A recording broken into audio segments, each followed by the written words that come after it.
The heist of the century, how they stole $100 million in diamonds. Some crimes are simple acts of desperation, others are masterclasses in ingenuity. In 2003, the world witnessed the latter, a heist so intricate, so bold, it stunned authorities and left a permanent mark on history. Over $100 million in diamonds vanished from an impenetrable vault in the heart of Antwerp, Belgium. This wasn't just a robbery, it was a symphony of deception, patience, and skill. But like all great crimes, it came with a cost. This is the story of how they pulled it off and how it all unraveled. Antwerp has long been the epicenter of the diamond trade, where fortunes are made and lost daily. The Antwerp Diamond Center was the crown jewel of this industry, a building that housed millions in precious gems and cash. But beneath its polished exterior lay an impenetrable fortress, or so they thought. Inside the vault, layers of security protected 160 deposit boxes, motion detectors, magnetic fields, heat sensors, seismic alarms, and a lock with over 100 million combinations. To most, it was a fortress. To one man, it was a challenge. Enter Leonardo Notarbartolo. To the outside world, he was a charming Italian diamond merchant. But beneath the facade, he was a skilled con artist with ties to the criminal underworld. Leonardo saw the vault as a puzzle, and he knew exactly who to call to solve it. Leonardo assembled a team of specialists. First, there was the genius, a locksmith with unmatched precision, capable of cracking any lock. Then came the monster, a man with the brute strength and knowledge to dismantle even the toughest security systems.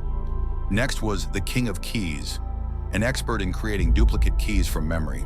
And finally, there was the magician, a tech wizard who could outsmart the most advanced electronic systems. This wasn't just a crew, it was a dream team, handpicked for a single purpose, to crack the uncrackable vault. The heist wasn't a spur-of-the-moment crime. It took 2 years of careful planning. Leonardo rented an office in the Diamond Center, posing as a legitimate diamond trader. From there, he observed the building's security protocols, noted the guards' routines, and even accessed the vault for business purposes. Meanwhile, the team built a full-scale replica of the vault in a remote warehouse, practicing every step of the heist.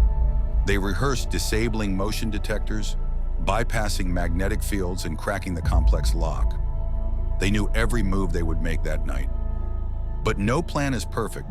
The team needed to solve one final problem, the vault's heat sensor, which could detect even the slightest temperature change. February 15th, 2003.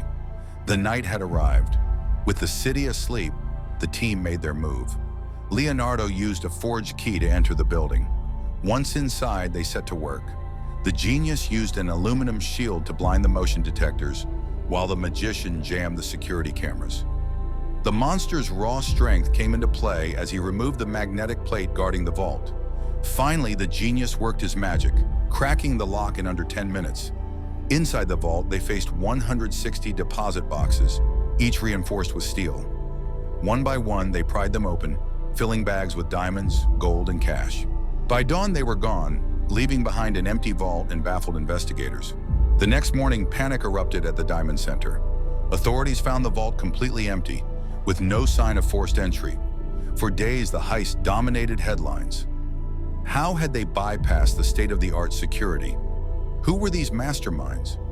But while the team celebrated, cracks in their plan began to show. On their way back to Italy, they dumped the evidence in a forest near Antwerp. Among the shredded documents and empty deposit envelopes was a half-eaten salami sandwich.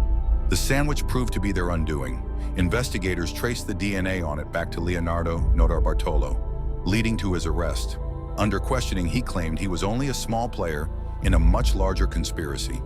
He even suggested that the heist had been orchestrated by insiders within the diamond industry, who wanted to claim insurance money on untraceable diamonds. Despite his claims, Leonardo was sentenced to 10 years in prison, but the rest of the crew vanished without a trace, and the $100 million in diamonds was never recovered. To this day, the Antwerp diamond heist remains one of the most mysterious crimes in history. Were the diamonds smuggled out of the country and sold? Were they hidden, waiting to resurface years later? Or was Leonardo telling the truth about an inside job? Whatever the answer, the heist has become a legend, a story of brilliance, greed, and the thin line between genius and folly. What do you think? Could you pull off a heist like this? Let us know your theories in the comments. And don't forget to like, subscribe, and hit the bell for more incredible stories.